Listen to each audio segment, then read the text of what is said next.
अस्सलाम वालेकुम रहमतुल्लाहि व बरकातहू। दोस्तों, मैं नात गो शायर अली तबस्सुम अपना लिखा होया एक हमदिया कलाम पेश कर रहा।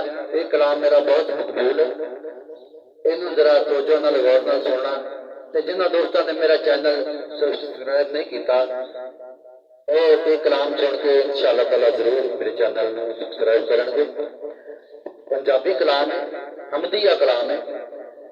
रब परदे सब दे गजदा है, रब परदे सब दे गजदा है, ओदा डांका जग उत्ते वजदा है। रब परदे सब दे गजदा है, ओदा डांका जग उत्ते वजदा है। हर दिल दे उत्ते राज ओदा, हर बंदा ए मुहताज ओदा, ओदा खा के हर कोई रजदा है। रब परदे सब दे गजदा है। ते रब वावा खेड बनाईए, रब वावा खेड बनाईए, तो जग उत्ते रौनक लाईए।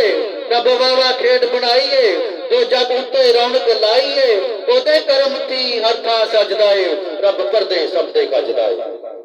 ओ वंडदा वंडदा अकदा नहीं, ओ वंडदा वंडदा अकदा नहीं, ओ करम करेंदा थकदा नहीं, ओ वारिस सब दी लजदा है। रब परदे सब दे गजदा है।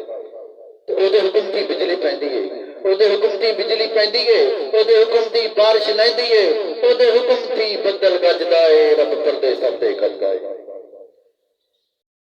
अल्लाह पाक तबस्सुम सोना है, अल्लाह पाक तबस्सुम सोना है, ओदे वर्गा कोई ना होना है।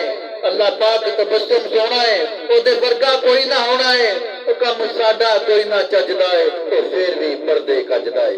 रब परदे सब दे गजदा है, ओदा डंका हर जग ते वजदा है। रब परदे सब दे गजदा है, ओदा डंका जग ते वजदा है। दोस्तों, कैसी लगी ये हमदिया नज़म? मेरे चैनल में सब्सक्राइब करो। इंशाअल्लाह ताला हर कलाम मैं तेरी खिदमत में पेश करता रहूँगा।